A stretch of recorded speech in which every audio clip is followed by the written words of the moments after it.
It's a sad day for Thailand today. The nation is in mourning after children killed in mass stabbings and shootings.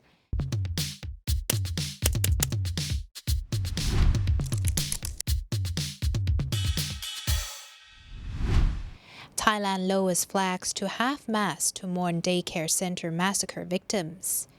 Prime Minister of Thailand, General Prayut Chan-o-cha, asked government agencies nationwide to fly their flags at half-mast today to mourn the victims of the tragic daycare center massacre in Nong Bualampu province yesterday. The spokesperson for the Prime Minister's office, Anusha Burachaisi, said the Prime Minister was deeply saddened by the news yesterday. The spokesperson for the Prime Minister's office said the Prime Minister was deeply saddened by the news yesterday. He requested that state agencies raise flags to half-mast on October 7th to pay respects to the 37 victims killed in the tragedy. The Thai nation's heart broke yesterday when 24 children under 6 years old were violently killed. It was the biggest mass shooting in Thai history and one of the biggest massacres of children by one killer in recent human history.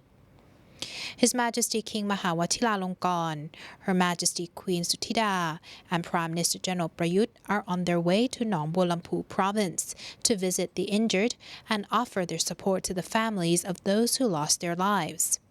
Yesterday, President of the Privy Council, General Sarayut Tulanon, visited a child survivor of the attack at Udon Thani Hospital. 3-year-old boy was stabbed and shot twice in the head. Skilled neurosurgeons successfully removed the bullets from his head. His mother says she fainted when she arrived and saw the blood. Officials and agencies around the world have expressed their condolences to the families of those affected by the tragedy.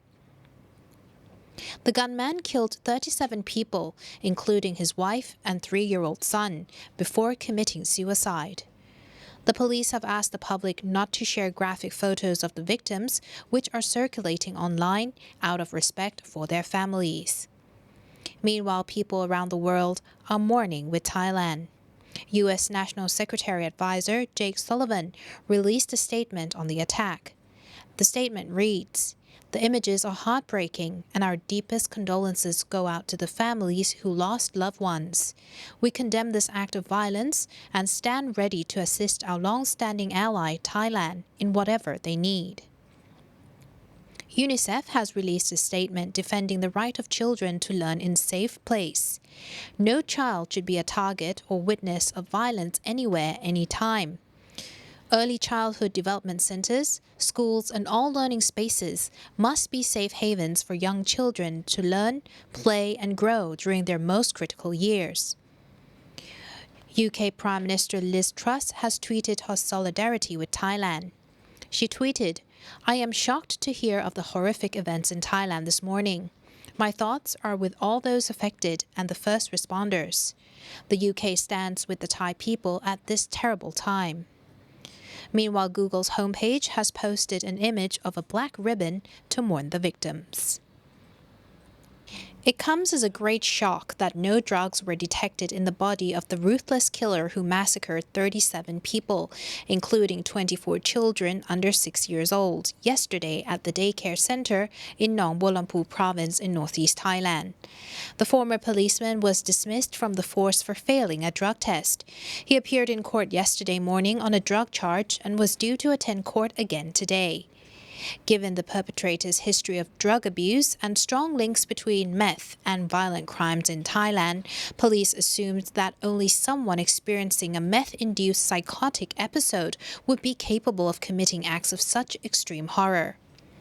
Police reported yesterday that the killer was most likely high on drugs, but it would need to be confirmed by a test.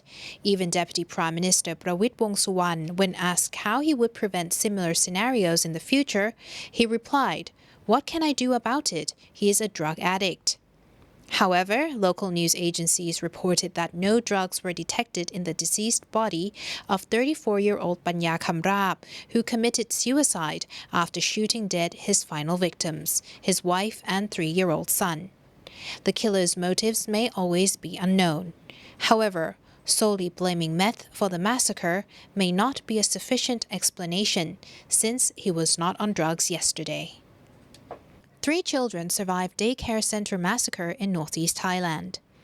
Despite widespread coverage in Thai media that only 1 child survived the brutal massacre at a daycare center in Nong Bulampu in northeast Thailand yesterday, reports identified 3 child survivors of the attack. The 3 children, all 3 years old, survived the tragedy. The first boy is little Sumer, the ruthless killer stabbed and shot a 3-year-old boy twice in the head inside the daycare center. He was taken for urgent neurosurgery at Udon Thani Hospital, which took over 1 hour. Skilled surgeons successfully removed the 2 bullets from his head. The boy's mother said she fainted when she arrived at the day center and saw the blood and bodies. Her husband saw their son being carried out into an ambulance, and there was a glimmer of hope. The mother reflected on her mourning, saying that her son had begged her not to go to the daycare that day. Assuming her child would be safe, she said she forced him to go, but can't stop thinking about their conversation. The second survivor is little Amy. People are calling 3-year-old Amy a miracle after she came out of the daycare center with no injuries yesterday. She was asleep next to the wall and somehow went unnoticed by the killer. Her grandfather, age 59, heard about the massacre and rushed to the scene to look for her. She was the only child inside the center who was not attacked. The third survivor is little Mick. After the ex-policeman's killing spree in the daycare center, he ran outside and fled the scene in his pickup truck. He crashed into a family's motorbike and a joined sidecar, carrying 3-year-old Mick, Mick's mother and his grandmother. Mick's mother was killed in the crash. The killer got out the pickup truck and stabbed 3-year-old Mick in the head and also stabbed his grandmother. His injured grandmother was taken to Nong Bulampu Hospital for treatment, and little Mick was rushed to Udon Thani Hospital for treatment. Reports say that 3-year-old Mick is now in safe and stable condition. Colleagues reveal daycare killer prone to mood swings. Former colleagues of the daycare center revealed that Panya Kamrab had a long history of drug use, behavioral problems, and bad mood swings, and was not popular at work. Former colleagues of the daycare center killer revealed Panya Kamrab had a long history of drug use, behavioral problems, and bad mood swings, and was not popular at work.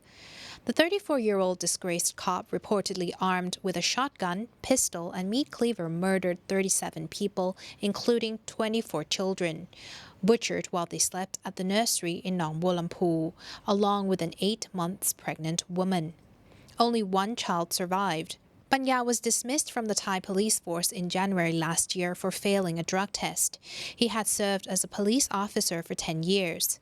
His superiors previously warned him over his casual drug use, but he was eventually dismissed after being reportedly caught with pills containing meth. The former police officer was not a popular character at work. His former colleague said he was prone to mood swings and angry outbursts at work. According to a police investigation, a background check on the shooter showed he had a record of drug addiction and a violent temper. Fellow officers admitted they avoided him. He also assaulted a police officer who had attempted to chastise him. One colleague made known that he pulled a gun on a bank manager who woke him as he slept outside of the bank he was supposed to be protecting. Another colleague added he constantly clashed with his wife over his affairs. Panya also confronted neighbors for allegedly being too noisy, and one time he shot another neighbor's dog. A witness, a 31-year-old woman, said the murderer was a well-known drug addict. She said that she encountered Panya driving erratically as he fled the scene yesterday. Police spokesman reported he quickly became agitated when he discovered his child was not at the nursery. He said he was already stressed, and when he couldn't find his child, he was more stressed and started shooting. A member of the daycare center staff was confronted by the cold-blooded killer as he loaded his pistol. The unnamed woman said she heard gunshots before her face-to-face meeting. The frantic woman pleaded for her life as he pointed a gun at her head. According to the daycare staff, he was inside the child center for a long time. He used a knife and cut all of the kids' heads. He was carrying a small gun. He also stabbed a pregnant teacher. Banya left the carnage behind and fled the scene in a white Toyota pickup truck toward the home of his wife and child. It is reported he killed his wife and child at home and set fire to the property. Another 3 adults were found dead inside the house. It is the deadliest mass killing in Thailand's history. There have been 2 similar mass shootings, but they involved soldiers. In 2021, a soldier killed 21 people and injured dozens more in Nakhon Ratchasima. A year earlier, in 2020, a soldier shot 29 people and wounded dozens of others before he was shot dead by commandos. And today we mourn with Thailand over this devastating tragedy. Our sincere condolences and prayers go out to the families who lost their loved ones. Rest in peace, little angels.